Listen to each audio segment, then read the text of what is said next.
Assalamualaikum, hai korang. Malam ni kita nak kongsikan dekat korang jenis-jenis iblis dengan tugas ni. Jangan lupa subscribe.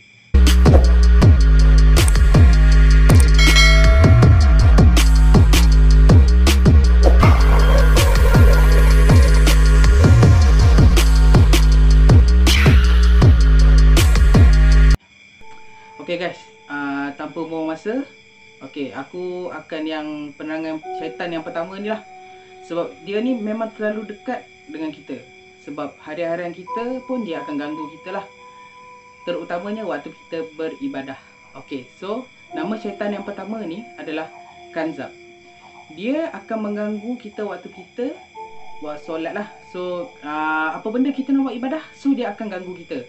Okay, so maksud yang aku nak ceritakan kat sini, apabila kita nak ambil wuduk, okay, so lepas tu bila kita tengah solat, teringat-ingat pada duniawi ataupun benda-benda yang remeh-temeh yang tak sepatutnya kita ingat pun ketika kita beribadah.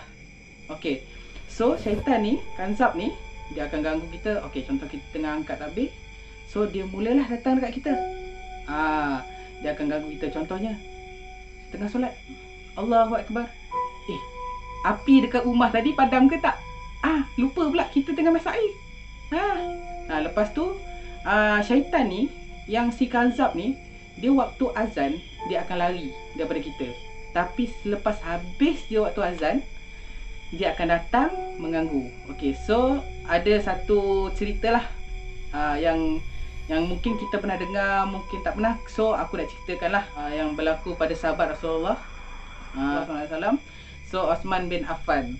So dia telah berjumpa kepada Rasulullah dan bercerita masalah dia lah ketika beribadah. So dia tanya, "Ya Rasulullah, syaitan telah mengganggu aku di waktu aku beribadah.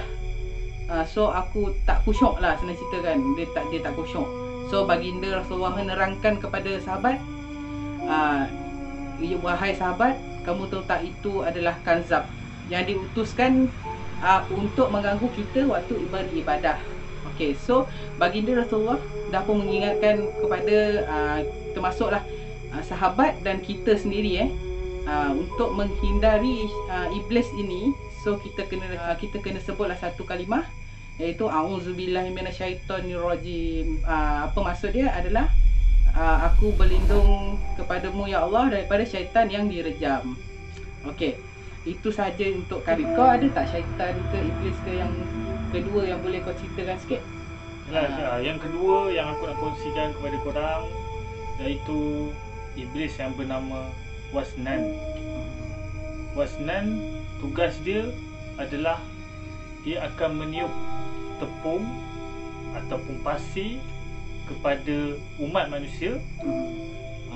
Dia akan hembus kepada umat manusia. Dia akan membuatkan umat manusia merasa mengantuk.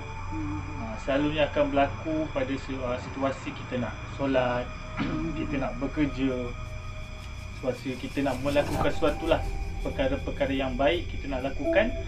Macam kita nak belajar, dan belajarlah, itulah kita rasa mengantuk. Bila cikgu start mengajar je, kita mengantuk. Oh, dia suka ganggu waktu majlis-majlis ilmu lah. Time-time kita nak ambil belajar ilmu-ilmu agama yang baik, Wasnan ni akan datang, akan meniup tepung ke mata kita ataupun ke hidung, ke muka kita, akan membuatkan kita rasa mengantuk. So dia cara dia tu diibaratkan seperti dia ambil satu tepung ataupun pasir tiup kepada muka kita lah. Jadi kalau korang rasa mengantuk time beribadah, time belajar, time bekerja, dan korang faham lah, maknanya syaitan Wasnan ni ada dengan korang. Jadi cara bercegah dia samalah kot kan. Samalah, kita banyak akan baca. So baca benda yang sama je lah, senang. Okay, so auzubillahi minasyaitonirrajim. Itu saja kalimah yang Nabi ajar kita untuk orang kata apa, contohnya jadi pendinding kepada diri kita lah, untuk elak daripada iblis ni. Iblis yang ketiga ni yang aku nak bagi tahu korang, benda ni aku rasa aku banyak juga berlaku lah kot, aku rasa kan. San ni nama dia Tibia. T-I-B-B-I-A. Dia bukan Justin Bieber ya, dia bukan Justin Bieber, dia Tibia. Benda ni banyak berlaku sebab membuatkan emosi kita tak terkawal lah. Lain lah cerita dia kalau perempuan period. Perempuan period tu memang dia punya emosi memang terganggu lah, dia sakit lagi apa semua kan. So yang Tibia ni selalu dia diganggu apabila kita buat benda-benda baik. Sama lah, semua syaitan pun akan ganggu kita waktu benda-benda baik sebenarnya. Okey, Tibia ni senang cerita dia akan kita akan buat keputusan tu ragu-ragu. Tak fikir panjang. Maksudnya kita nak aku nak solat ke tidak macam tu. Bukan solat ke tidak tu pun solat tu satu jawapan lah, salah satu lah mungkin lah boleh pakai lah contoh tu kan. Benda ni okey, so contohnya aku bagi contoh, walaupun aku belum kahwin, aku bagi contoh untuk suami isteri. Sebab cerita ni paling dekat dengan kita. So kita akan dengar setiap hari, mungkin setiap minggu kita akan dengar orang bercerai. Okey, so dia suka ganggu kan. Perkahwinan ni kan satu, orang kata kita dirikan satu masjid. Satu masjid, so satu ibadah. Pegang tangan, pahala, peluk pahala, cium pahala, segala-galanya bila dah kahwin lah. Okey, so semua benda tu dikatakan berkaitan dengan kita macam yalah pahala yang besar kan kita buat lalui benda tu bersama berdua. Jadi kira Tibia ni akan ganggu dalam selalunya kebanyakan pasangan-pasangan yang orang berumah tangga lah. Jadi bila dia akan buat bersangka buruk lah, tu dia akan berlaku bersangka buruk. Contohnya kita rasa was-was kepada pasangan kita. Yes, betul. Akan rasa macam okey, kita rasa suami kita rasa isteri kita curang, kita akan rasa suami kita curang. Bila berlaku macam tu lah. Betul? Okey, so macam kita pun dibesarkan dengan cerita Piramli kan. Piramli pun pernah cakap sedangkan lidah lagi tergigit, betul? Ini kan pula suami isteri. Okey. Dekat situ kita dah boleh nampak krisis tu. Orang kata kalau tak ada kepercayaan yang kuat untuk isteri, orang kata iman lah, senang cerita lah, iman lah iman. Kalau kita tak didik isteri kita dengan betul, suami pun iman ke laut. So benda-benda macam ni akan berlaku lah. So tiba-tiba senang je melafazkan kata cerai tu. Sedangkan Nabi pun melarang kita untuk bercerai. So yang si Tibia ni macam dia kurang nama dia macam Justin Bieber ni. Kan? Dia memang akan ganggu untuk emosi kita. So orang kata nak buat satu keputusan tu kena berfikir panjang lah kan. Kita fikirlah. Orang kata apa, kalau kita dengan suami isteri ni kata buat berbincang kan. Sebab bila kita ikutkan nafsu ataupun emosi kita ni, dia akan jadi apa, dia sedap waktu tu je. Contoh aku ceraikan kau, okey lepas settle, aku dah bebas, aku dah single. Tapi lepas tu kita akan terasa juga sebab kita kehilangan seorang yang betul-betul rapat dengan kita. Orang kata tahulah dalam kita lah baik buruk kita kan. Mungkin boleh cerita Bib yang pasal yang keempat ni Bib? Yang keempat ni lah aku nak kongsikan korang. Makhluk ataupun syaitan bernama Walhan.